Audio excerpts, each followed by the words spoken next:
আচ্ছা দেখ, আজকে যেটা পরীক্ষাটা নিলাম সেটা হচ্ছে তোর অ্যাকাউন্টেন্সি। ঠিক আছে, অ্যাকাউন্টেন্সি মডেল সেট ওয়ান। ঠিক আছে, এটা একটু ডিসকাশন করে দিই, যেই যেইগুলো রাইট যাবে সেইগুলো টিক মেরে দিবি। দেখেন কি লেখা আছে, ইনস্ট্রাকশন গুলো একটু পড়ে দিই কি লেখা ছিল। বলছে this paper has 40 questions carrying 1 mark each, মানে 40টা কোশ্চেন থাকবে 1 নাম্বার করে। অল কোশ্চেন আর কম্পালসারি, সব কটা কোশ্চেন তোকে করতে হবে। Answer the question as per the given instruction, এবং যেমন যেমন ওই ইনস্ট্রাকশন দেওয়া আছে সেই অনুযায়ী কোশ্চেনগুলো তোকে করতে হবে, অ্যান্সার করতে হবে। লাস্ট বলেছে answer should be given in OMR sheet only, OMR শিটে অ্যান্সারগুলো লিখতে হবে। ঠিক আছে, বলছে দেখ প্রথমে কি বলেছে একটু পরেই দিই। Choose the correct answer from the alternative given one, given in number 1 to 20, 1 থেকে 20 নাম্বার অবধি তোর অল্টারনেটিভ দিয়েছে, ওর মধ্যে তুই টিক মেরে দেবে। ঠিক আছে, 1 থেকে 20 অবধি। আর বলেছে না ইউনিভার্সিটি, সরি তোদের বোর্ড থেকে তো বলেছে প্রথম 20টা কোশ্চেন একদম সোজা কোশ্চেন করবে, প্রথম 20টা কোশ্চেন সোজা করবে, 10টা কোশ্চেন মাঝারি করবে, 30টা আর বাকি 10টা কোশ্চেন একটু হার্ড লেভেলের করবে, এরকমই কথা আছে। তো দেখ প্রথম দিয়ে একটা করে বলছে, আমি ইংলিশে বলে দিচ্ছি অ্যান্সার করে, তারপর বাংলায় দেখা যাচ্ছে, বাংলায় বলবো। বলছে বুক কিপিং এন্ডস আফটার। তো বুক কিপিং আমরা করেছিলাম, আমরা যখন অ্যাকাউন্টস করা আরম্ভ করেছিলাম বলেছিলাম বুক কিপিং, বুক কিপিং কখন, বলে বুক কিপিং এন্ড যখন হয় তখন কি শুরু হয়, অ্যাকাউন্টিং কবে শুরু হয়, কি বলেছে জানিস তো? বুক কিপিং আর অ্যাকাউন্টিং, বুক কিপিং কারা করে একদম মানে মানে নিচু লেভেলের, আর হচ্ছে তোর নিচু লেভেলের লোকজন করে বুক কিপিং, আর অ্যাকাউন্টিং কারা করে আলট্রা, বুঝলি আলট্রা মানে কি, যারা একটু হাই লেভেলের লোক। তো বলছে বুক কিপিং, বুক কিপিং যখন শেষ হয় অ্যাকাউন্ট, আমাকে যদি বলে অ্যাকাউন্টিং এর কাজ শুরু হয় কখন, বুক কিপিং শেষ হলেই তো অ্যাকাউন্ট শুরু হয়।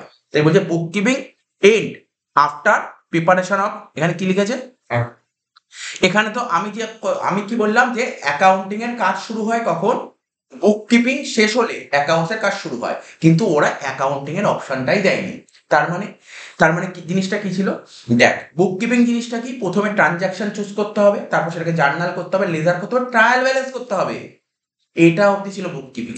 তারপরে হতো কি, তারপরে হতো অ্যাকাউন্টিং। তাহলে এখানে বলেছে book keeping and after correct answer কি প্রিপারেশন অফ ট্রায়াল ব্যালেন্স, ঠিক আছে তো? তাহলে বুক কিপিং কখন এন্ড হবে, ট্রায়াল ব্যালেন্স হয়ে গেলে বুক কিপিং এন্ড হয়। ব্যাপারটা বুঝতে হবে যে এই অপশনটাই পরীক্ষায় গিয়ে আসবে, কি কথা আছে, অন্য অপশনে ঘুরিয়ে দিতে পারে, অপশন ঘোরাতে পারে কিন্তু। ফুল ফর্ম অফ পিপি আমি আগের দিন বলছিলাম, পিপিই প্রপার্টি প্ল্যান্ট ইকুইপমেন্ট, যেটা কিনা কত নম্বর ইয়েতে বলা আছে, AS10 আর IAS16 বলা আছে। ঠিক আছে, 3 নম্বর, অ্যাকর্ডিং টু প্রিন্সিপাল অফ পুডেন্স, আমি বারবার বলেছিলাম পুডেন্স কনসেপ্ট কাকে বলে, আমি আর মনে করে দিচ্ছি পুডেন্স কনসেপ্ট কাকে বলে। ফিউচারে যদি আমার কখনো লস হয়, আমি মনে করছি ফিউচারে আমার লস হতে পারে, আবার বলছি পুডেন্স কনসেপ্ট জিনিসটা কি, আমি মনে করছি আমার ফিউচারে আমার লস হতে, ঠিক আছে, তাহলে তার রেকর্ডিং আজকেই করো, তাকে বলে পুডেন্স কনসেপ্ট। স্যার ফিউচারে যদি প্রফিট হয় তার রেকর্ডিং আজকে করবো না, ফিউচারে প্রফিট আমি মনে করছি ফিউচারে আবার প্রফিট হতে পারে, তার রেকর্ডিং আজকে করবো না। পুডেন্স কনসেপ্ট কি বলে, ফিউচারে যদি লস হয় তার রেকর্ডিং আজকে করো, তাকে বলে পুডেন্স কনসেপ্ট। ওরা বলছে বুঝতে পারলাম পুডেন্স কনসেপ্ট কাকে বলে, ভালো একটা উদাহরণ দাও না prudence concept, provision for doubtful debt, এটা হচ্ছে পুডেন্স কনসেপ্টের best example. Provision for doubtful debt জিনিসটা কি, আজকে ধর আমি কাউকে ধারে গুডস বিক্রি করেছি, আমি মনে করছি যে ও আমার টাকা মেরে দিতে পারে, কি বললাম, মারেনি, টাকাটা মারতে পারে, মনে হচ্ছে আমার টাকাটা মেরে দিতে পারে, ঠিক আছে তো? যদি মনে করি আমার টাকা কেউ মেরে দিতে পারে, তাকে বলা হয় প্রভিশন ফর ডাউটফুল ডেবিট। আর প্রভিশন ফর ডাউটফুল টাকা যদি মেরে দেয় তাহলে আমার কি হবে ফিউচারে, টাকা কবে আজকে মারবে নাকি ফিউচারে মারবে, ফিউচারে মারবে, তাহলে আমার ক্ষতি হবে, তার রেকর্ডিং আজকে করো, এটাকে বলা হয় পুডেন্স কনসেপ্ট। এক্সাম্পল বলেছিলাম, দেখে তোকে পুরো ক্লারিটির সঙ্গে পুরো অ্যানালাইসিস করে বোঝাচ্ছে জিনিসটা কি আছে। Double entry system is based on which accounting principal, দেখ আমরা যখন বেসিক অ্যাকাউন্টিং টার্ম পড়েছিলাম, লাস্ট দিন যেদিন বেসিক অ্যাকাউন্টিং পড়েছিলাম, মনে পড়ে একটা কনসেপ্ট শিখিয়েছিলাম ডুয়াল অ্যাসপেক্ট, কি বলেছিলাম মনে পড়ে, ডুয়াল অ্যাসপেক্ট মানে দুটো হাত, বিজনেসে কি আসলো আর কি গেল, আর এই আসা যাওয়ার পেছনে কারণটা কি, এটাকে বলে ডুয়াল অ্যাসপেক্ট। ডুয়াল অ্যাসপেক্ট আরো নাম বলেছিলাম, ডবল এন্ট্রি সিস্টেম, আর একটা নাম বলেছিলাম বল, dual double entry system dual aspect আছে ডেবিট ক্রেডিট, এই তিনটে বলেছিলাম। তো এখানে বলছে ডবল এন্ট্রি সিস্টেম, তোকে অ্যান্সারই পেয়ে গেছিস, আমি যে মুখে মুখে কথা বলি এর মধ্যে অ্যান্সার চলে এসেছে। ডবল এন্ট্রি সিস্টেমে কোন কনসেপ্ট ফলো করা হয়, এখানে ডুয়াল অ্যাসপেক্ট। স্যার ডুয়াল অ্যাসপেক্টকে বাংলায় কি বলে, দ্বৈত ধারণা, কেন? Debit credit. আমি আবার বলছি দ্বৈত ধারণা কাকে বলে? আমার বিজনেসে কি আসলো আর কি গেল, এটা একটা ধারণা। আর এই আসলো বা গেল এর পেছনে কারণটা কি, লজিকটা কি, দুটো ধারণা হয়ে গেল। পুরো দেখি আমি আমি আমি কোনো অপশন দেখছি না, দেখতে হচ্ছে না, আমার অপশনই দেখতে হচ্ছে না, ভালো করে বুঝতে হবে তোকে। In double entry system one account effect in another account. Double entry system কি জানিস তো? দেখ, আমি তোকে বলছি, এই ডবল এন্ট্রি সিস্টেমের কি হয় জানিস? ডবল এন্ট্রি সিস্টেম মানে কি? দুই তরফা দাখিলা পদ্ধতি। তো ডবল এন্ট্রি সিস্টেম তাকেই বলে যেখানে দুটো দিক থাকে। দেখ পড় ভালো করে। In double entry system one account effect other account, একটা অ্যাকাউন্ট প্রভাবিত করে বা এফেক্ট করে আরেকটা অ্যাকাউন্ট, ঠিক আছে তো? তাহলে কি বলছে, এটা কি হতে পারে? In the same way, opposite way হবে, অপোজিট ওয়ে। কারেক্ট অ্যান্সার হবে অপোজিট ওয়ে। ঠিক, কারেক্ট অ্যান্সার হবে তোর অপোজিট ওয়ে। এক মিনিট।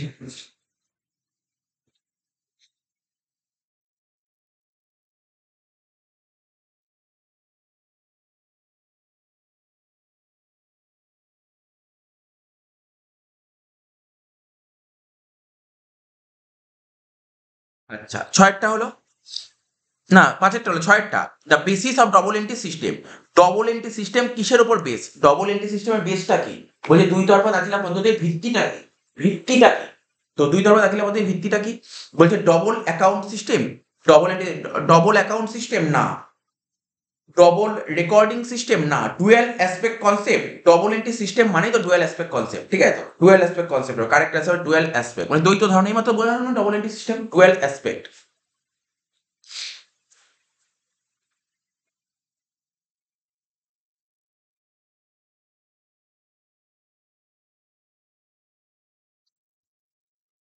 তারপর বলেছে কি, অ্যাকর্ডিং টু, শোন অ্যাকর্ডিং টু AS 13, আমি আগের দিন লিখেছিলাম, আমি বলেছিলাম কয়েকটা অ্যাকাউন্টিং স্ট্যান্ডার্ড পড়ে রাখবি, ব্যাস আর কিছু পড়তে হবে না। ওখানে AS 13 বলেছিলাম, ঠিক আছে? AS 13 বলেছিলাম, AS 13, স্যার AS 13 কি বলা আছে? ইনভেস্টমেন্ট সম্পর্কে বলা আছে, ইনভেস্টমেন্ট, ঠিক আছে তো? বলছে অ্যাকর্ডিং টু AS, কি বললাম আমি? কিন্তু এই কোশ্চেন পড়ছি না, আমি কি বললাম? আমি বলেছিলাম AS 13 অ্যাকাউন্টিং স্ট্যান্ডার্ড 13-এ কিসের কথা বলা আছে? ইনভেস্টমেন্টের কথা বলা আছে, ঠিক আছে তো?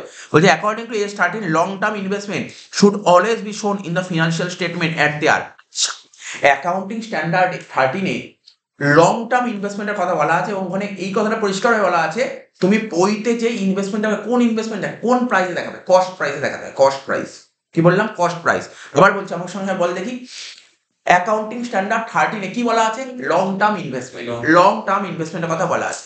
লং টার্ম ইনভেস্টমেন্ট বইতে কোন প্রাইস? আমি তোকে অপশন বলছি, cost price, market price, cost আর মার্কেটের মধ্যে ছোট, কস্ট প্রাইস মনে রাখতে হবে।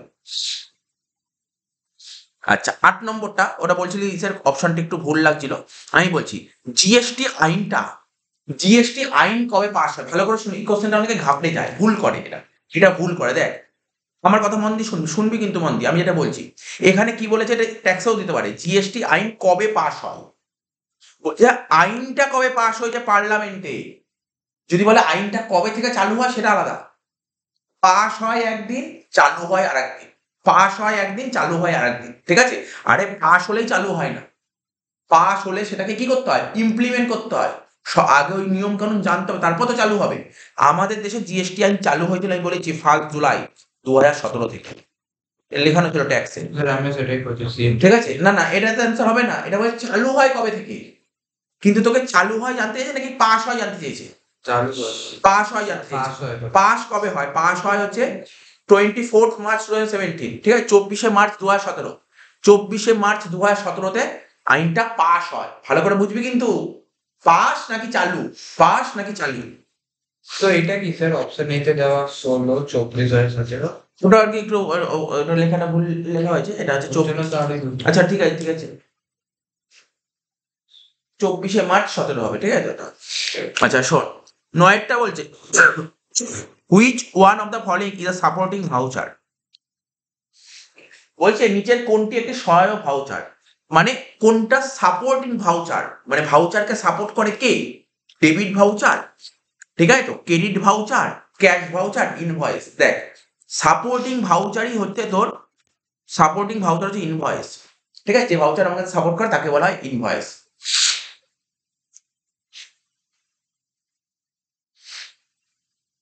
বোঝা গেল? কি বললাম? সাপোর্টিং ভাউচার কি? ইনভয়েস, সহায়ক ভাউচার। সাপোর্টিং ভাউচার বলতে কাকে বোঝায়? জাস্ট পরের কোশ্চেনে করি, সাপোর্টিং ভাউচার বলতে কাকে বোঝায়? দেখ, সাপোর্টিং ভাউচার মধ্যে কি কি পড়ে? ইনভয়েস, আগেই বললাম তো, ইনভয়েস বলি তো আগে। ইনভয়েস তো একটা সাপোর্টিং ভাউচার, বিল, আবার ক্যাশ, তিনটেই হচ্ছে সাপোর্টিং ভাউচারের মধ্যে পড়ে। ঠিক আছে, তিনটেই supporting voucher. All of this বা অল অফ দিস লেখা আছে, তাই তো? আমাদের এখানে তো এদের সাপোর্টিং। ঠিক আছে। 11 number, which one of the following is an internal supporting voucher? ঠিক আছে, তো 11 নম্বরটা বলছে নিচের কোনটি আভ্যন্তরীণ সহায়ক ভাউচার? আভ্যন্তরীণ, এক্সটার্নাল বলেনি, ইন্টারনাল। কি? আমি কিন্তু শুধু অ্যান্সার রাইট মারছি না, আমি তো কোশ্চেনটা বোঝাচ্ছি কিন্তু, কারণ এরপরে বোঝার সময় থাকবে না। এখনই তো বুঝে নিতে হবে, কোশ্চেনটা বোঝাচ্ছি, এটা খুব জরুরি। যা রাইট গেছে গেছে, যা যায়নি যায়নি, কিন্তু শুনে নে ব্যাপারটা। Which one of the following, ঠিক আছে তো, is an internal supporting voucher? এর মধ্যে কোনটা ইন্টারনাল সাপোর্টিং ভাউচার? দেখ, কি কি বলেছে? প্রথমে কাউন্টার ফয়েল, ঠিক আছে, অফ পে ইন স্লিপ, ঠিক আছে তো। তারপর হচ্ছে রিসিপ্ট অফ রেন্ট পেড, ঠিক আছে, রিসিপ্ট অফ রেন্ট পেড, আমি তার কোনো রেন্ট পে করি তার receipt copy, debit note receipt from caterer, আর হচ্ছে তোর নান অফ দিস। তার মানে ইন, এখানে ভালো করে একটু শুনবি, ইন্টারনাল সাপোর্টিং ভাউচার কি মনে হয়? আমি আবার বলছি, অপশনগুলো তোকে বোঝাচ্ছি। Counter foil, pay in slip, তো counter foil pay in slip মানে বুঝতে পারছিস, তুই ব্যাংকে যখন টাকা পয়সা পে ইন স্লিপ, এটা একটা অপশন। তুই তোর যে ব্যবসাটা করছিস সেটা ব্যবসার ভাড়া দিতে হচ্ছে, ঠিক আছে তো, তার একটা রিসিপ্ট তোর কাছে আছে, ঠিক আছে তো। তারপর হচ্ছে তোর ডেবিট নোট, ক্রেডিটার্স এর থেকে তুই একটা ডেবিট নোট পেয়েছিস, ওই রিটার্ন হয় না, রিটার্ন পারচেস রিটার্ন হয়, তার একটা পেয়েছিস, নান অফ দিস। তার মানে এর মধ্যে তিনটার মধ্যে কি মনে হচ্ছে কোনটা হতে পারে? এখানে কোনটা ইন্টারনাল? এই বাকিগুলো কিন্তু এক্সটার্নাল, বাকিগুলো কিন্তু এক্সটার্নাল। ইন্টারনাল সাপোর্টিং ভাউচার কি বলতো? একমাত্র কাউন্টার ফয়েল, ঠিক আছে, counter foil pay in slip, এটা বোঝার ব্যাপার, কিন্তু এটা বোঝার ব্যাপার ছিল, counter foil pay in slip. কেননা তুই ভাবনা, ডেবিট নোট, ক্রেডিটার্স কে? কোথাকার লোক? বাইরের লোক, ঠিক আছে, external. Receive from rent paid মানে বাড়ির মালিক, যার বাড়িতে ও তো বাইরের লোক। তাহলে ভিতরের লোক কে? কোম্পানি, কোম্পানি ব্যাংকে টাকা জমা করছে, এটা ইন্টারনাল। ঠিক আছে, counter foil of pay in slip. বলছে English approach of debiting and crediting accounts means. আচ্ছা, ভালো করে শুনবি, ইংলিশ অ্যাপ্রোচ, আমরা কি বলেছিলাম? আমরা যখন অ্যাকাউন্টস করতাম না, দুটো অ্যাপ্রোচ ছিল, একটা ব্রিটিশ অ্যাপ্রোচ আর একটা আমেরিকান অ্যাপ্রোচ। আরে ব্রিটিশটাই তো ইংরেজ, ইংরেজ কাকে বলে? ব্রিটিশ। তো বলছে ইংলিশ অ্যাপ্রোচ কোনটা? ব্রিটিশ। ব্রিটিশ মানে গোল্ডেন রুল, গোল্ডেন রুল। 13 নম্বরটা, the account which receive value is debited, ঠিক আছে, the speaker of the statement, মানে এই কথাটা কে বলেছিল? 13 নম্বরটা পড় ভালো করে। বলছে এই কথাটা কে বলেছিল? বলছে the account which receive value is debited, ঠিক আছে তো। এই কথাটা কে বলেছিল? এই কথাটা কে বলেছিলেন? স্পাইসার এন্ড পেজলার, ঠিক আছে, স্পাইসার এন্ড পেজলার বলেছিল এই কথাটা, ঠিক আছে। কি বললাম? স্পাইসার এন্ড পেজলার বলেছিল। কি কি বললাম? অ্যাকাউন্ট হুইচ রিসিভড, ঠিক আছে, ভ্যালু ইজ ডেবিট, মানে কোন, মানে টাকা পয়সা রিসিভ করলেন আমরা ডেবিট করি, কথাটা কে বলেছিল? স্পাইসার এন্ড পেজলার, ঠিক আছে, এটা ভালো করে পড়ে রাখি স্টেটমেন্টটা। Purchase of goods on credit from Bimal, এটা সোজা কোশ্চেন দিয়ে একদম জার্নাল দিয়েছে, জার্নাল বল। আমরা বিমলের থেকে গুডস কিনলে জার্নাল কি করতাম বল দেখি? দেখতে হবে না, অপশন না, বল না, অপশন না, আমি কি বললাম? বিমলের থেকে গুডস কিনলে জার্নাল কি হয়? Purchase account debit. Purchase account debit to Bimal, purchase account debit to Bimal, এটা হবে কারেক্ট অ্যান্সার, ঠিক আছে তো। বলছে purchase of goods on credit from Bimal, বিমলের থেকে গুডস কিনলে জার্নাল কি হবে? Purchase account debit to Bimal. তাহলে এখানে কারেক্ট অ্যান্সার কি হবে? সি হবে, সি, কারেক্ট অ্যান্সার হবে সি।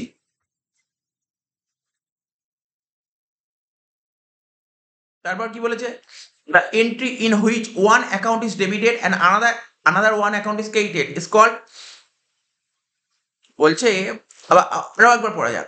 দ্য এন্ট্রি, ওই এন্ট্রিটা কি এন্ট্রি? মানে আমরা তো জার্নাল যখন করতাম অনেক এন্ট্রি করতাম, আমরা প্রাইমারি এন্ট্রি শিখেছি, সিম্পল এন্ট্রি শিখেছি, কম্পাউন্ড, তিনটে এন্ট্রি শিখেছি, কমপ্লেক্স এন্ট্রি বলে কিছু শিখিনি। Primary entry, basic entry, primary entry, simple entry আর কম্পাউন্ড এন্ট্রি। দেখ, ওই এন্ট্রিটাকে কি বলে? যখন একটা অ্যাকাউন্ট ডেবিট করা হয় আর একটা অ্যাকাউন্ট ক্রেডিট করা হয়, তাহলে তো নর্মাল ব্যাপার, ওটাকে কি বলে? Simple entry.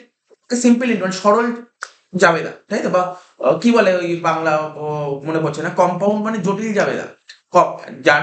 জার্নাল দু রকমের হয়, একটা সিম্পল জার্নাল, একটা কম্পাউন্ড জার্নাল। তাহলে কম্পাউন্ড জার্নাল কাকে বলে মনে পড়েছে? আমি বলছি, মনে কর, যখন ডেবিটে দুটো আইটেম থাকবে, ডেবিটে যখন একটার বেশি আইটেম থাকে, বা ক্রেডিটে যখন একটার বেশি আইটেম থাকে, তখন হয় হচ্ছে তোর কম্পাউন্ড। আর এখানে ডেবিটেও একটা, ক্রেডিটেও একটা, তো সিম্পল ব্যাপার স্যার। তো সিম্পল জার্নাল, তো সিম্পল এন্ট্রিটাকে বলতে পারিস। Kate purchase of assets is an example of. আচ্ছা, আমার কথা মন দিয়ে শোন, অ্যান্সারও দেওয়ার চেষ্টা কর। আমরা ধর অ্যাসেট কিনেছি, অ্যাসেট মন দিয়ে শুনবি। ধর আজকে আমি একটা বিল্ডিং কিনেছি ধারে, তো বিল্ডিংটা কি আমার কাছে অ্যাসেট? স্যার বিল্ডিং যদি ধারে কিনি, এটা কোন বইতে রেকর্ড করা হয়? বই মানে পড়েছিলাম না, সাবসিডিয়ারি বুক। দেখ প্রথমে কি ছিল? ক্যাশ বুক। যদি কোনো কিছু ক্যাশে কেনা হয় বা মানে ক্যাশে, ধর আমার বিজনেসে ক্যাশ টাকা আসলো বা ক্যাশ টাকা গেল, এটা ক্যাশ বুক। ঠিক আছে, ক্যাশ টাকা। এখানে কি বলেছে? এই যে আমার কথাটা মন দিয়ে বারবার বলছে, কোশ্চেনটাকে ফোকাস করবি। এখানে অপশনটা একদম না, কারণ এই অপশন দেবে কোনো গ্যারান্টি নেই, এই কোশ্চেন দেবে কোনো গ্যারান্টি নেই। কোশ্চেনটা বোঝা খুব জরুরি। বলছে অ্যাসেট কিনেছি ধারে, অ্যাসেট ধারে কিনলে কোন বইতে রেকর্ড করা হয়? আচ্ছা, অ্যাসেট ক্যাশে কিনলে কোন বইতে রেকর্ড করা হয়? ক্যাশ বুকে। পারচেজ বুক কাকে বলে? গুডস যদি ধারে কিনি। সেল বুকে কি? গুডস যদি ধারে বিক্রি করি। গুডস, গুডস বলে যেখানে অ্যাসেট বলেছে, তার মানে হলো না। ক্যাশ বুকও আসলো না, পারচেজ ডে বুকও আসলো না, সেল ডে বুকও আসলো না। ওপেনিং এন্ট্রি, মানে ওপেনিং এন্ট্রিকে বছরের শুরুতে যে এন্ট্রি হয় তাকে ওপেনিং এন্ট্রি বলে। স্যার ক্লোজিং এন্ট্রি বছরের শেষ দিন যেগুলো হয়, তো এগুলোর মধ্যে একটাও আসছে না। তার মানে স্যার আর কি কি ছিল? পারচেস রিটার্ন ছিল, সেল রিটার্ন ছিল, বুক, বিল রিসিভেবল বুক, বিল পেবল বুক। আমি বলেছিলাম এইগুলোর মধ্যে যেগুলো পড়বেন তাকে কি বলে? রেসিডুয়ারি এন্ট্রি, অবশিষ্ট রেসিডুয়ারি এন্ট্রি। ঠিক আছে তো, এখানে কারেক্ট অ্যান্সার হবে কি বলতো? রেসিডুয়ারি এন্ট্রি। 16 নম্বরটা তুই পড়ে নে। বলছে ধারে, ধারে যদি তুমি সম্পত্তি কেনো, এটা কি অবশিষ্ট দাখিলার উদাহরণের মধ্যে পড়ে, অবশিষ্ট দাখিলা। আর এখানে আর কোনো অপশন নেই, এখানে আর কোনো অপশন নেই, জায়গাই নেই অপশনে। এই কোশ্চেনে আর কোনো অপশনই নেই। রেসিডুয়ারি এন্ট্রি বলছে ধারে যদি অ্যাসেট কিনি, এটা কোন, এটা কি ধরনের এন্ট্রি? ধারে যদি অ্যাসেট কেনা হয় কি ধরনের এন্ট্রি? ধারে যদি অ্যাসেট কেনা হয় না, অ্যাডজাস্টমেন্ট এন্ট্রি না, অ্যাডজাস্টমেন্ট এন্ট্রি এগুলোকে অ্যাডজাস্টমেন্ট এন্ট্রি বলে না। ঠিক আছে তো, তারপর অ্যাডজাস্টমেন্ট এন্ট্রি কোনগুলো? যেগুলো বছরের শেষ দিন হয়, ওইগুলো বেসিক্যালি অ্যাডজাস্টমেন্ট এন্ট্রি থাকে। ঠিক আছে, ওপেনিং এন্ট্রি না, ক্লোজিং এন্ট্রি না, এটাকে রেসিডুয়ারি এন্ট্রি বলে। মানে কনসেপ্টটা খুব জরুরি, যে আমাকে কেউ ভুল করাতে পারবে না, এই অনুযায়ী কনসেপ্টটাকে নিয়ে আসতে হবে। 17টা, the entries which are pass to determine true profit of the business. ঠিক আছে তো, আজকে তোর একটা ব্যবসা আছে, আজকে আমার একটা ব্যবসা আছে, আমি ব্যবসা যদি সঠিক প্রফিট বের করি, সঠিক প্রফিট মানে বুঝিস তো, আমি অ্যাকচুয়াল ঠিক প্রফিট বের করতে চাই, ঠিক আছে, তাহলে তার জন্য কোন এন্ট্রি করা হয়? আমি আবার বলছি, আজকে ধর সাপোজ ধর একটা কোম্পানি মনে কর না, ধর সি লেদার্স, ও যদি ওর বিজনেসে সারা বছরে যদি সঠিক প্রফিট বের করতে, একজন অ্যাকচুয়াল কোনো প্রফিটে কোনো ভুল ভাল থাকবে না, তার জন্য কোন এন্ট্রি করতে হবে? কোন এন্ট্রি করতে হবে? আমি তোকে বলে দিচ্ছি, ট্রান্সফার এন্ট্রি না, ট্রান্সফার এন্ট্রি না, রেক্টিফিকেশন এন্ট্রি না, অ্যাকচুয়ালি কি হবে? Adjustment entry, adjustment entry. তোকে একটা কোনো কোম্পানির যদি সঠিক প্রফিট বের করতে আসে, তোকে অ্যাডজাস্টমেন্ট এন্ট্রি অবশ্যই করতে হবে, অ্যাডজাস্টমেন্ট এন্ট্রি করতে হবে। ঠিক আছে তো, 17টা এটাই হতে পারে।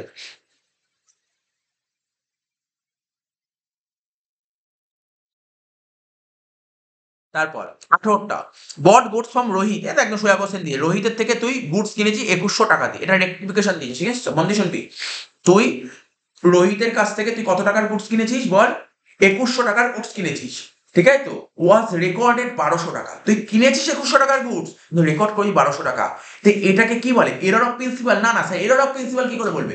এরর অফ প্রিন্সিপাল কি শিখিয়েছিলাম? এরর অফ প্রিন্সিপাল হচ্ছে তোর ক্যাপিটাল এক্সপেন্ডিচার, রেভিনিউ এক্সপেন্ডিচার, তাই তো? মানে হবে ক্যাপিটাল করেছি, রেভিনিউ হবে, রেভিনিউ করেছি ক্যাপিটাল, এটা হচ্ছে এরর অফ প্রিন্সিপাল। তো এরর অফ প্রিন্সিপাল হবে না তো কনফার্ম। এরর অফ অমিশন মানে কোনো কিছু কি তুই অমিট করেছিস বল দেখি? তুই কি কোনো কিছু লিখতে ভুলে গেছিস? না স্যার লিখতে তো ভুলিনি, আমাকে 2100 লিখতে হবে, আমি লিখেছি, আমি 1200 টাকা লিখেছি। তা লেখার ভুলও হয়নি, তাহলে তুই বুঝতে পারছিস তো? না স্যার এরর অফ প্রিন্সিপালও হলো না, এরর অফ অমিশনও হলো না। মিস পোস্টিং, কোনো কিছু পোস্টিং করতে ভুল করি না স্যার, পোস্টিংও ভুল হয়নি, এটা কাজের উপর। কাজ ভুল করেছিস, তোকে লিখতে হবে 2100, তুই কাজ তো করেছিস কিন্তু কাজে ভুল করেছিস। 2100 জায়গায় তুই 1200 লিখে দিয়েছিস, তাহলে কি হবে? Error of commission. Error of commission মানে কাজের ভুল। বুঝতে পারছিস তো? দেখ অ্যানালাইসিস খুব জরুরি। 19-এরটা, বট গুডস ফ্রম অভিজিৎ ফর ₹5400। আমরা অভিজিৎ থেকে 5400 টাকার গুডস কিনেছি। ওয়াজ recorded 4500 to the debit of Abhijit account. ঠিক আছে তো, তো খুব ঠান্ডা মাথায় বুঝতে হবে, ঠান্ডা মাথায় বুঝতে হবে। অভিজিৎ এখন উইল বি ক্রেডিটেড, তাহলে মানে আমরা যখন করতাম না, রেক্টিফিকেশন করতাম না, প্রথমে কি করতাম? অভিজিতে গুডস কিনেছি কত? অভিজিতে গুডস কিনে 5400, তাহলে জার্নাল কি করতাম বল? Purchase account debit to Abhijit account, 5400, 5400। ঠিক আছে তো, অ্যাকাউন্টেন্ট ভুল করে কি করে দিয়েছে, অভিজিৎকে ডেবিট করেছে। দেখ, অভিজিৎকে ক্রেডিট করতে হবে, তাই তো, কিন্তু অভিজিৎকে ডেবিট করে দিয়েছে। কত টাকা ডেবিট করেছে বল অভিজিৎকে? 4,500 টাকা ডেবিট করেছে। ঠিক আছে তো স্যার, পারচেস, আরে ভাই পারচেস যা ছিল তো পারচেস তাই করেছে, পারচেস কোনো চেঞ্জ হয়নি, পারচেস পারচেসই লেখ। তাহলে আমার কি করা উচিত? পারচেস পারচেস কেটে গেল, আমার করা উচিত কি স্যার? মানে করা উচিত কি, অভিজিৎকে মাইনাস করবো, হ্যাঁ কি না? এখান থেকে 4,500, আর এখান থেকে অভিজিৎকে কি করবো বল, প্লাস করবো 5,400। তাহলে কি করতে হবে? তাহলে বুঝতে পারলি, ডেবিটকে মাইনাস মানে ক্রেডিট, আর ক্রেডিটকে প্লাস মানে ক্রেডিট, দুটোই তো ক্রেডিট করবে। কত টাকা ক্রেডিট করবে বল? 4 আর 5 9,900 টাকা, তাই তো? এটাই তো অ্যান্সার হওয়া উচিত। তাহলে বুঝতে পারলি তো? তার মানে এটা কি তুই মুখস্থ করে চালাতে পারবি? এটা তুই পুরো বোঝার ব্যাপার, তাই না?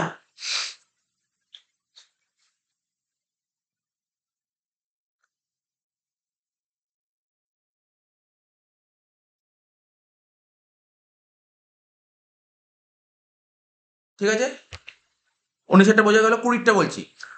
দ্য পার্সন, ঠিক আছে, the person who accept bill of exchange is called, শিখেছিস তো? যে পার্সন বিলটা অ্যাকসেপ্ট করে তাকে কি বলা হয়? যে পার্সন বিলটা অ্যাকসেপ্ট করে, যেই ব্যক্তি বিলটা অ্যাকসেপ্ট করে তাকে কি বলে? ড্রয়ি। আর যে লেখে তাকে ড্রয়ার বলে, লিখলে ড্রয়ার, আর যে অ্যাকসেপ্ট করে তাকে বলে ড্রয়ার। ঠিক আছে তো? এখানে নিশ্চয়ই বাংলা দিয়েছে, কি দিয়ে বাংলায়? স্বীকৃতি দাতা, তাই তো, স্বীকৃতি দাতা। হয়ে গেল তো? তাহলে 20টা হয়ে গেল। এবার কি বলেছে, আমি 1 থেকে 20 বলেছিলাম, একদম সিম্পল কোশ্চেন দেবে। দেখ এখানে কিন্তু তুই যে এখানে যে কটা পড়লি খুব টাফ লেগেছে, টাফ লাগেনি, তোকে জাস্ট একটু দেখে নিতে হবে। বলছে ম্যাচিং, ম্যাচ দ্য আইটেম কলম 1 উইথ দ্য আইটেম, ঠিক আছে? তারপর কি লিখেছিল? উইথ দ্য আইটেম গিভেন, ঠিক আছে, দ্য আইটেম গিভেন হবে এটা, গিভেন ইন কলম 2 and choose the correct answer from the options given below, from the options, ঠিক আছে, from the options given below, ঠিক আছে? এই তো দিয়েছে, from the options given below, এই তো দিয়েছে, সিম্পল ব্যাপার। তাহলে কি দিয়েছে? কলাম 1 আর কলাম 2 এর মধ্যে ম্যাচ করাতে হবে। তাহলে প্রথমে বলছে ফ্রি ফ্রম পার্সোনাল বায়াস, আমি মানে বলে দেবো, চিন্তা করতে হবে না। Free from personal bias, free from personal bias তো এমনি লেখাও আছে, ব্যক্তিগত পক্ষপাত শূন্য, ঠিক আছে? ঠিক আছে, বায়াস মানে পক্ষপাত। তারপরে ফ্রি ফ্রম আননেসেসারি ইনফরমেশন, তো ফ্রি ফ্রম আননেসেসারি মানে অপ্রয়োজনীয় তথ্য মুক্ত, ঠিক আছে তো? আর use of explanatory notes, notes to accounts, ঠিক আছে তো, এটা দিয়েছে। তারপর বলছে use of same principle method of measuring units, সব বলে দিচ্ছি।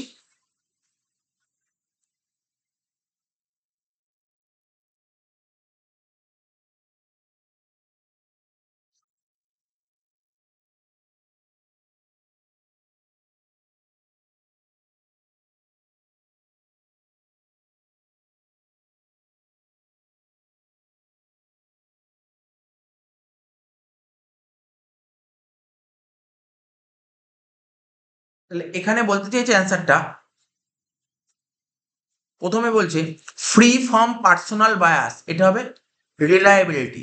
আমি বাংলা বলে দিই তাহলে খুব বুঝতে সুবিধা হবে, এটা অ্যাকচুয়ালি এই কোশ্চেনটা তোকে বাংলা বলে দিই, যদি অসুবিধা হয়। ফ্রি ফ্রম পার্সোনাল বায়াসকে বলা হয় ব্যক্তিগত পক্ষপাত শূন্য। ব্যক্তিগত পক্ষপাত শূন্য মানে কি? নির্ভরযোগ্যতা, ঠিক আছে, নির্ভরযোগ্যতা। তার মানে এই একেরটা আমি এরটা করলাম 2, ঠিক আছে তো, বুঝবি কিন্তু। তো ফ্রি ফ্রম আননেসেসারি ইনফরমেশন মানে অপ্রয়োজনীয় তথ্য, অপ্রয়োজনীয়, ভালো করে শুনবি, আননেসেসারি মানে নেসেসারি মানে প্রয়োজনীয়, আর আননেসেসারি মানে অপ্রয়োজনীয়, অপ্রয়োজনীয়। আননেসেসারি ইনফরমেশন মানে অপ্রয়োজনীয় তথ্য, ঠিক আছে? আর ফ্রি ফর্ম মানে মুক্ত, অপ্রয়োজনীয় তথ্য মুক্ত। তাহলে অপ্রয়োজনীয় তথ্য মুক্ত কি হতে পারে? এটা হবে রেলিভেন্স, রেলিভেন্স এটা হচ্ছে 3-এরটা হবে। তো রেলিভেন্স মানে তো নিশ্চয়ই বুঝতে পারছিস, তোদের বই দিয়ে দিয়েছি নোটে।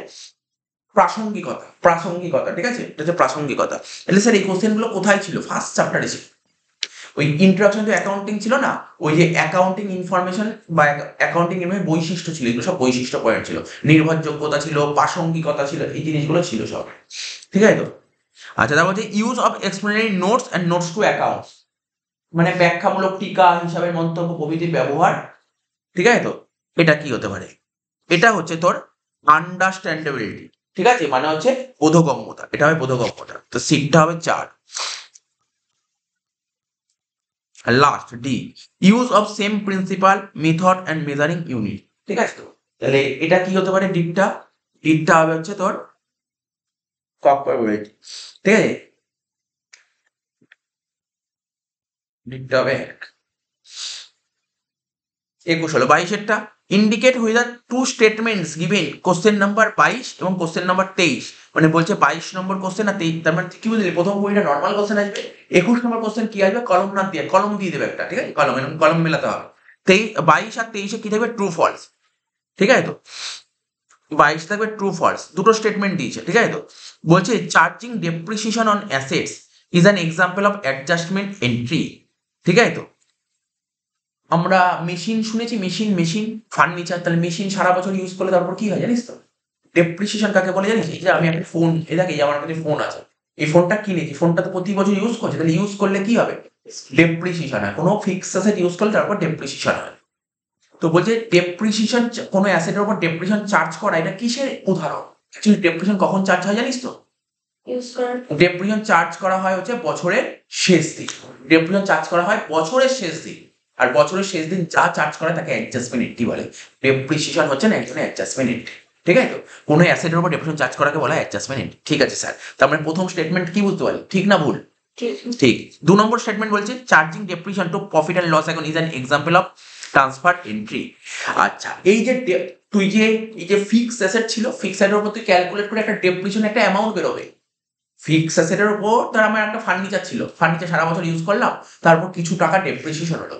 ঠিক আছে স্যার, এই ডেপ্রিসিয়েশন করতে কোথায় বসাতে হয় জানিস? আমরা সেকেন্ড সেমিস্টার এগুলো শিখবো, ডেপ্রিসিয়েশন বলে চ্যাপ্টার আছে। তো ডেপ্রিসিয়েশন যত টাকা বেরোবে সেটা প্রফিট অ্যান্ড লস অ্যাকাউন্টে ট্রান্সফার করতে হয়। কোথায় ট্রান্সফার করতে হয়?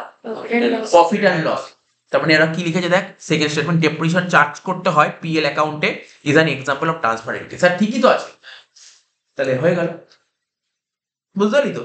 বুঝতে পারলি এন্ট্রিটা? তাহলে এটা ঠিক আছে দেখ, তাহলে কারেক্ট অ্যান্সার কি হবে? স্যার দুটোই ঠিক, মানে সিটটা। ঠিক আছে, এবার দেখ জার্নাল, আর পড়তে হবে না। জার্নালকে কি বলা হতো বাংলায় যদি বলি? জাবেদাকে কি প্রাথমিক হিসাবের বই বলা হতো নাকি ফাইনাল, মানে চূড়ান্ত হিসাবের বই বলা হতো? প্রাথমিক। জার্নালকে বলা হয় প্রাইমারি এন্ট্রি। ওটা কি দিয়েছে স্যার? জার্নাল ফাইনাল এন্ট্রি, তার মানে ভুল দিয়েছে প্রথম স্টেটমেন্ট। দ্বিতীয় স্টেটমেন্ট কি বলে? Transaction are recorded in journal on daily basis. আমরা যে তোরা যখন অঙ্ক করতি না, অ্যাকাউন্টসের অঙ্ক, জার্নাল যখন শিখেছিলি, প্রতিটা তুই জার্নাল কি করতি? প্রতিদিন করতি, হ্যাঁ কি না? জার্নাল কাকে বলে জানিস? জার্নালটা ক্রনোলজিক্যালি মানে কি? সিরিয়ালি করতে হয়, পর পর তারিখ অনুযায়ী করতে হয়, এটাকে ক্রনোলজিক্যালি বলে। ঠিক আছে, তো এখানে কি হবে? সেকেন্ড স্টেটমেন্ট ঠিক দিয়েছে, হ্যাঁ কি না? তাহলে 23-এর অ্যান্সারটা কি হবে? B, A false, B too. তার মানে দেখ তোর কত কত হয়ে গেল বল, কি হয়ে গেল বল? 21, 22, 23, তিনটে কোশ্চেন হয়ে গেল। এবার 24, 25 কি বলেছে? Fill in the blanks with appropriate words out of the alternative given question number 24 আর 25। ঠিক আছে, 24 নম্বর আর 25 নম্বর কি করতে হবে? ফিল ইন দ্য ব্ল্যাঙ্কস, মানে শূন্যস্থান পূরণ করতে হবে। 24 নম্বর কি হবে? Dash and dash are two different terms meaning the same thing. ঠিক আছে, তো মিনিং দ্য সেম থিং বলতে যেখানে তোকে বাংলাটা বলে দিই, 24 নম্বরের বাংলাটা কি বলেছে? বলছে যে ড্যাশ এবং ড্যাশ একই বিষয়ের অর্থ নির্দেশকারী দুটি পৃথক সত্য, মানে মানে একই দাঁড়াচ্ছে, ঠিক আছে, এখানে মানেটা একই দাঁড়াচ্ছে। এখানে কি বলছে দেখ, এখানে কি বলছে? দুটোর মানে একই দাঁড়াচ্ছে, মানে ওরা বলতে চাইছে যে এখানে যে এই যে দুটো শূন্য সময় দুটো যে টার্ম বসবে না, আর টু ডিফারেন্ট টার্ম, দুটো ডিফারেন্ট টার্ম কিন্তু মানে এক, ডিফারেন্ট টার্ম কিন্তু মানে এক। হিস্টোরিক্যাল কস্ট আর হচ্ছে হিস্টোরিক্যাল কস্ট আর হচ্ছে এক্সপায়ার্ড কস্ট। ঠিক আছে, ঐতিহাসিক ব্যয় আর হচ্ছে তোর ঐতিহাসিক ব্যয়, আর বলছে কি অতিবাহিত ব্যয়। একটু ইংলিশটা বলো। হ্যাঁ বল।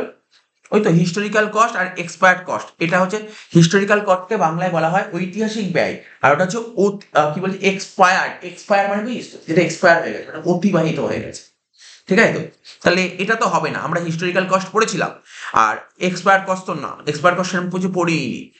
রিপ্লেসমেন্ট কস্ট আর কস্ট প্রিন্সিপাল, না এটা হবে না। ঠিক আছে, তো হিস্টোরিক্যাল কস্ট আর কস্ট প্রিন্সিপাল ব্যাপারটা না একই, হিস্টোরিক্যাল কস্ট আর কস্ট প্রিন্সিপাল একই। ঠিক আছে, তো এটা হবে কারেক্ট অ্যান্সার। হিস্টোরিক্যাল কস্টকে বাংলায় বলা হয় কি ঐতিহাসিক ব্যয়, আর হচ্ছে ব্যয় নীতি। ব্যয় নীতি দুটো একই জিনিস, হিস্টোরিক্যাল কস্ট আর কস্ট প্রিন্সিপাল দুটো একই জিনিস, ঠিক আছে তো।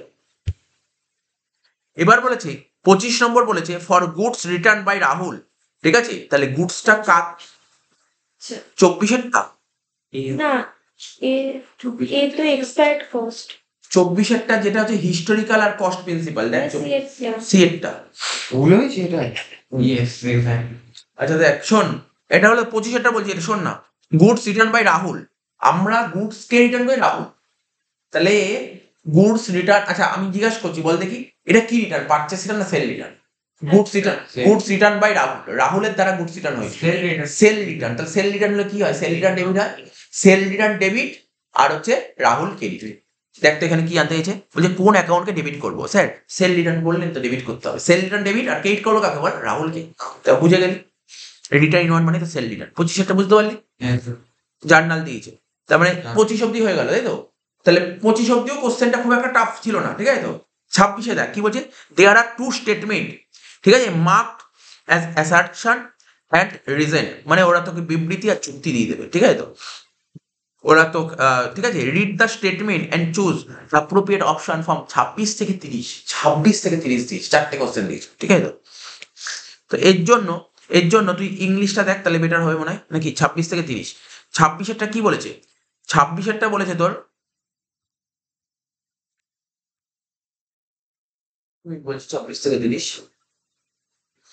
26 থেকে 30 বলছে গুডস লস্ট বাই ফায়ার, ঠিক আছে, goods lost by fire is a paper transaction, ঠিক আছে, পেপার ট্রানজাকশন। আর একটা কি বলছে, রিজনটা কি বলছে, nobody has to make any payment due to goods lost by fire, ঠিক আছে তো। তাহলে এটাই বলেই যে 26 থেকে 30-এর অ্যান্সার গুলো।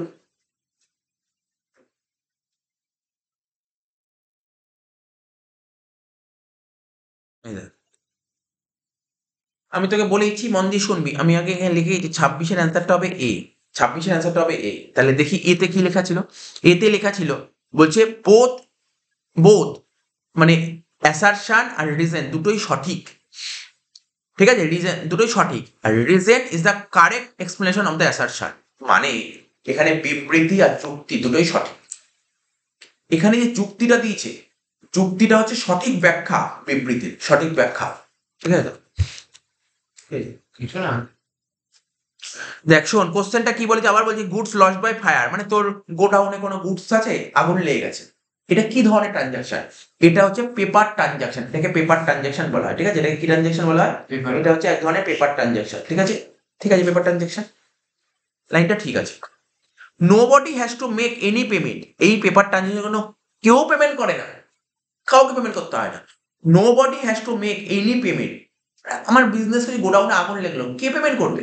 কেউ পেমেন্ট করবে না। স্যার ইন্স্যুরেন্স কোম্পানি, মানে ও তো আলাদা বিষয়, ওটা আলাদা বিষয়, আমি ইন্স্যুরেন্স করে রেখেই তাই পেমেন্ট করবো, যদি ইন্স্যুরেন্স না করি তাহলে কে পেমেন্ট করবে? কেউ তো পেমেন্ট করবে না, ঠিক আছে তো। Nobody has to make any payment due to goods lost is fire, তার মানে কি বললাম, এখানে বলছে দুটো দুটো বিবৃতি, একটা অ্যাসারশন আর রিজন দুটোই ঠিক আছে, কোনো সমস্যা নেই, কিন্তু এখানে যে অ্যাসারশন তার পেছনে লজিকটা কি, রিজনটা ঠিকই আছে, কোনো ভুল নেই। 27 নম্বর, 27 নম্বরের কোশ্চেনটা কি হবে? 27-এর অ্যান্সারটা হবে বি। বলছে কি goodwill account is an intangible Real account, ঠিক আছে। বিটা কি বলেছে একটু দেখে নেই, দেখ বিটা, গুডউইল পড়েছিলাম তো, গুডউইল জিনিসটা কি? গুডউইল কি? Intangible assets. ওরা কি বলেছে, স্যার গুডউইল হচ্ছে এক ধরনের ইনট্যাঞ্জিবল রিয়েল অ্যাকাউন্ট, খারাপ দেয়নি, রিয়েল অ্যাকাউন্ট মানে তো অ্যাসেটই পড়ে, সব রিয়েল অ্যাকাউন্ট সব অ্যাসেটই পড়ে, তাই ইনট্যাঞ্জিবল অ্যাসেট, ঠিক আছে। রিজনটা কি বলছে, ইনট্যাঞ্জিবল রিয়েল অ্যাকাউন্ট বা intangible assets refers to the accounts of all those assets, সেই সমস্ত অ্যাসেটকে ইনট্যাঞ্জিবল অ্যাসেট বলে, which can not be touch or seen, ঠিকই তো আছে, ভুল আছে কোনো? এটা কি ভুল আছে? না স্যার এটা তো ভুল নেই। তাহলে কি বললাম, গুডউইল হচ্ছে ইনট্যাঞ্জিবল অ্যাসেটস, কোনো সমস্যা নেই sir, goodwill intangible assets, goodwill intangible assets, ঠিক। তার মানে এখানে, আর সেকেন্ড অপশনটা কি বলেছে, ইনট্যাঞ্জিবল অ্যাসেটস বলতে কোনগুলোকে বোঝায়?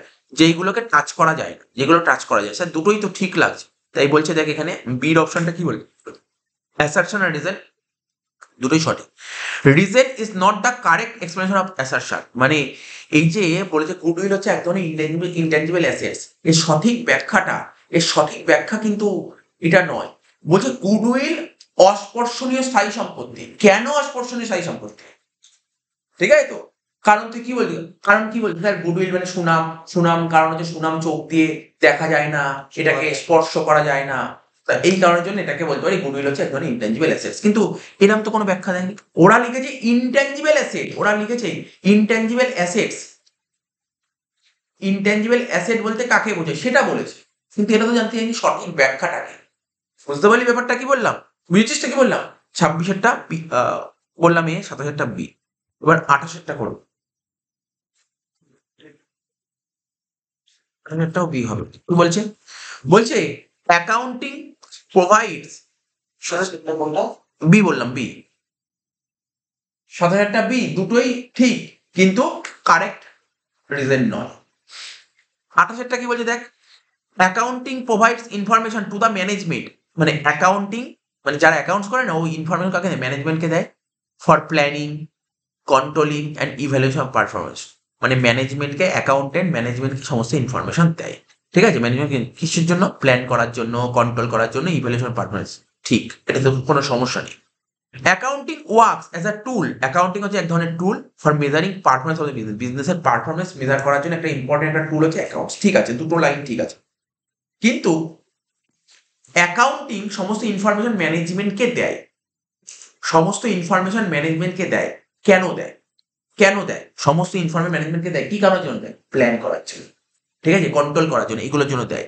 তো ওরা বলেছে যে, ওরা কি বলেছে যে রিজনটা কি দিয়েছে, accounting works as a tool measuring performance of the business, এর সঙ্গে কোনো যুক্তি মানে মিল পাওয়া যাচ্ছে, ঠিক আছে?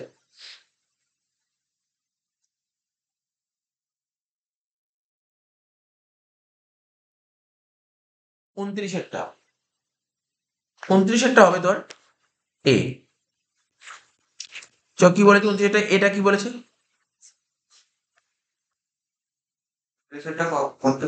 এ হবে।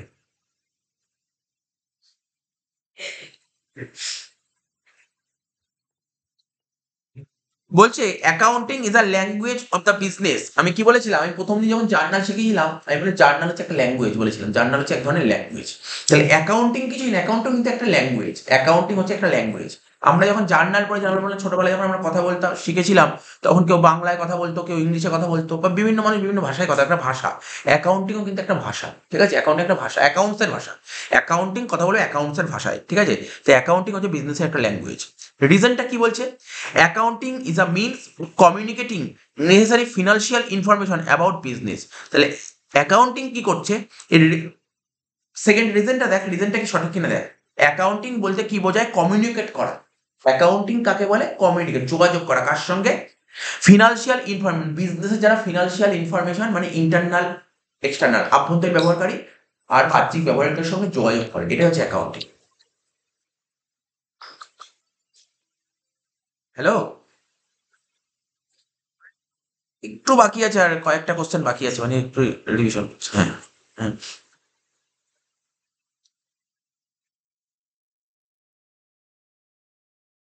আচ্ছা শোন, তাহলে বুঝতে পারছো, শোন শোন শোন শোন, অ্যান্সার বলেছে, শুনছি কার্ডটা খুলে নিচ্ছি।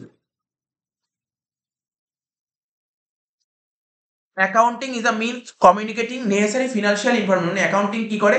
অ্যাকাউন্টিং বলতে কি বোঝায়? কমিউনিকেট করা, মানে কমিউনিকেট করা মানে কি? যোগাযোগ রাখবে, ঠিক আছে।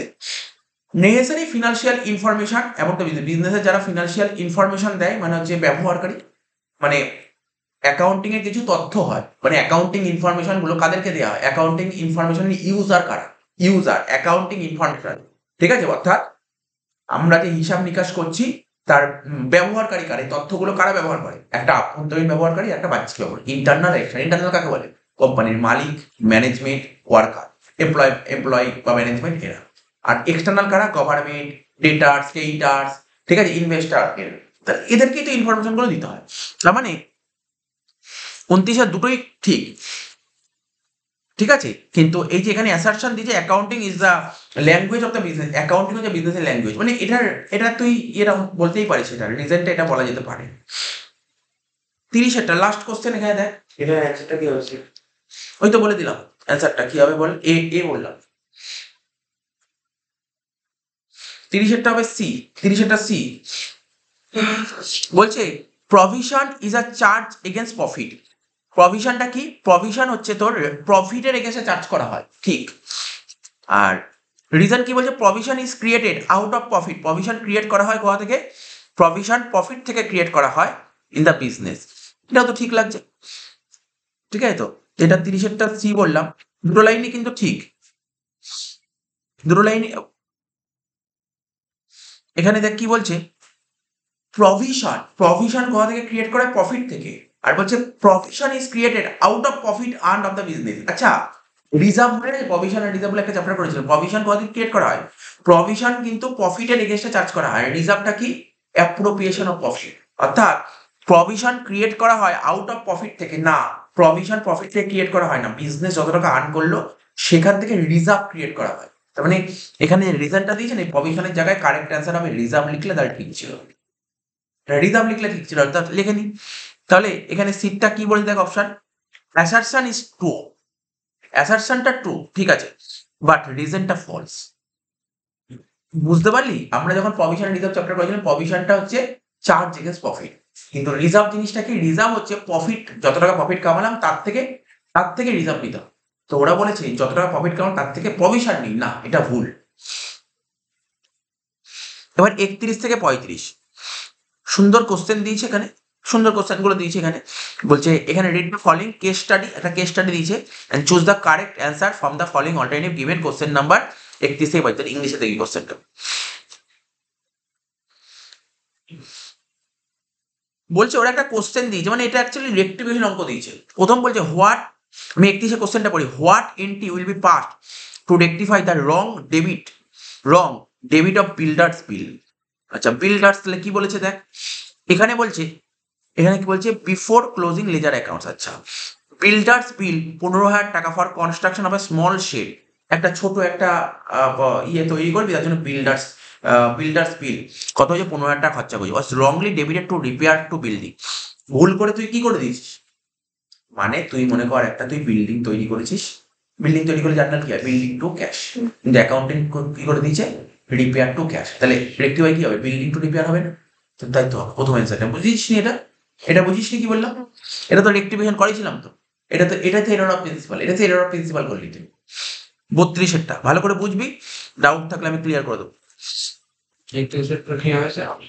এ বললাম রিসিভ ফ্রম কনক 750 টাকা। কনকের থেকে আমি কত টাকা পেয়েছি? 750 টাকা পেয়েছি। বাট পোস্টে কো Kankan account 570। What entry should be pass the rectify error? তো দেখ কি বলেছে, সুন্দর কোশ্চেন দিয়েছে। বলছে আমরা কনকের থেকে টাকা পেয়েছি 750 টাকা, ঠিক আছে। কনকের থেকে টাকা পেলে জার্নাল কি হয় বল? এখানে একটু ছোট করে একটু রাফ করে নিই আমরা, তাহলে বেটার হবে।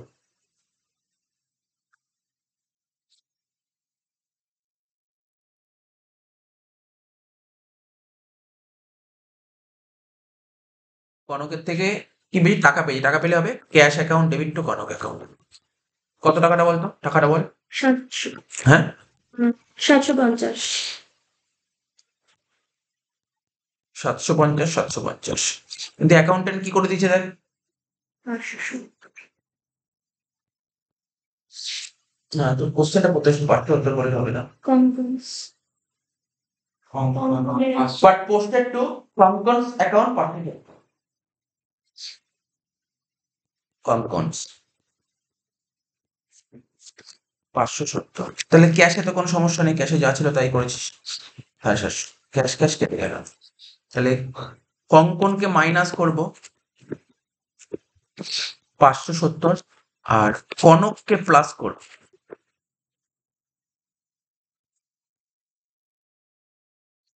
750। তাহলে এখানে জার্নালটা কি হতে পারে বল? হ্যাঁ, তাহলে এখানে ক্রেডিট দিকে প্লাস মানে ক্রেডিট, তাই তো। তাহলে কনক, তাহলে কনক কনক ডেবিট হবে কত? 750। আর ক্রেডিটকে কমাতে গেলে ডেবিট করতে হবে। ক্রেডিট দাঁড়া, এক মিনিট। ক্রেডিটকে কমাতে গেলে ডেবিট করতে হবে, তাহলে কঙ্কন হবে ডেবিট, কঙ্কন হবে ডেবিট। কঙ্কর অ্যাকাউন্ট ডেবিট 570, 8 কে বাড়াতে গেলে 8 করতে হবে, 2 কনক।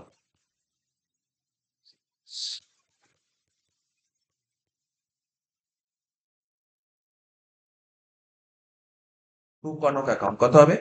750। এবার দেখ এখানে কোন অপশনটা আছে, এই তো সিটটা, তাই তো হয়ে গেল 32-এরটা। 33-এরটা, total of sales book was carry forward 2300 instead of 3200। 3200-র বদলে আমি 2300 টাকা দেখিয়ে দিয়েছি। তাহলে আমাকে দেখাতে হবে 3200, দেখি 2300, তাহলে বেশি দেখিয়েছি না কম দেখিয়েছি? কম দেখিয়েছি, ঠিক আছে, কম দেখি, তাহলে বাড়াতে হবে। তাহলে সেলকে বাড়াতে গেলে কি করতে, কেইট করতে হয়। তাহলে sales account is to be credited, বুঝতে পারলি? Sales account is to be credited কত? 900 টাকা। এটা সোজা করতে ছিল, এটা একদম এই ছিল না, ওয়ান সাইড এরর, এটা ওয়ান সাইড একদিকের ভুল ছিল। 34, কমিশন রিসিভ ফ্রম সাগর, সাগরের থেকে কমিশন পেয়েছিস এবং কাকে কেইট করেছিস? সাগরকে কেইট করেছিস, ঠিক আছে। তাহলে তুই বল জার্নালটা করি এখানটায়। কমিশন পেলে cash account debit to commission receipt, কত টাকা ছিল কমিশন রিসিপ্ট? 800 টাকা, তাই তো? 800 টাকা, হ্যাঁ বল। 34-এরটা তো হ্যাঁ। টাকা নেই লেখা। আচ্ছা, cash account debit to commission receipt কত? 800, ঠিক আছে তো? তাহলে কমিশন পেয়েছি কত টাকা? 800 টাকা। বাট কেইটেড টু হিজ অ্যাকাউন্ট, কিন্তু তার অ্যাকাউন্টকে কেইট করেছে, মানে সাগরকে কেইট করেছিস কত টাকা? 800 টাকা। ক্যাশ তো যা ছিল তাই আছে, ক্যাশ ক্যাশ কেটে যাচ্ছে, মাইনাস সাগর 800 প্লাস কমিশন 800। তাহলে ক্রেডিটকে কমাতে গেলে কি করতে হবে? ডেবিট করতে হবে। মানে Sagar account debit to commission আছে কোন অপশন? Sagar account debit to commission, হ্যাঁ, P P। P correct answer হবে পি। 34। 35-টা কি বলেছে? লিগাল চার্জেস 5000 টাকা was paid for registration of land. আচ্ছা, তাহলে এটার এন্ট্রি কি হবে? ল্যান্ড অ্যাকাউন্ট ডেবিট 8000 টাকা, ল্যান্ড অ্যাকাউন্ট ডেবিট হবে কত? সরি 5000 টাকা, ল্যান্ড ডেবিট হবে 5000 টাকা, কিন্তু অ্যাকাউন্টেন্ট ভুল করে লিগালকে ডেবিট করে দিয়েছে, তাই তো? অ্যাকাউন্টকে ভুল করে লিগালকে ডেবিট করেছে, লিগালটা কি হবে? কেইট হয়ে যাবে। তাহলে কি হবে জার্নালটা? Land to legal, second option হবে land to legal, land to legal, land account debit to legal expenses. কটা হলো জানেন? একবার 33-এরটা বলেন। পরে বলছি। Read the following case study and choose the correct answer from the alternative given question number 36 থেকে 40। আচ্ছা, 36 থেকে 40 বলেছে। তো দেখ, এটা তো কেস স্টাডি বলেছিল, কেস স্টাডি আমি দেখছি না, যে কোশ্চেনটা দেখি এখান থেকে। Determine the amount of bill drawn by mister Joydeep to mister Birbal, Joydeep on Birbal, মানে জয়দীপ বীরবলের উপর কত টাকা বিল করেছে। তো বলছে 5 তারিখে 5th মে, দেখি বিল অফ এক্সচেঞ্জ অঙ্ক দিয়েছে, হ্যাঁ বিল অফ এক্সচেঞ্জ লাস্ট এই তারিখে দেখ 5th মে 2024-এ মিস্টার জয়দীপ গুডস বিক্রি করেছে বীরবলকে কত টাকা দিয়ে? 24,000 টাকা দিয়ে গুডস বিক্রি করেছে, ঠিক আছে।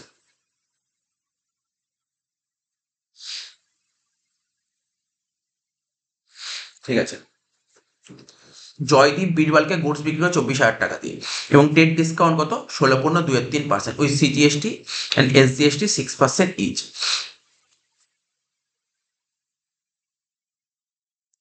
তাহলে এখানে কি বলে? জয়দীপ বিল বিক্রি করেছে কাকে? জয়দীপ গুডস বিক্রি করেছে কাকে? বীরবলকে বিক্রি করেছে। তার মানে টাকাটা কে কালেক্ট করবে? জয়দীপ কালেক্ট করবে বীরবলের থেকে।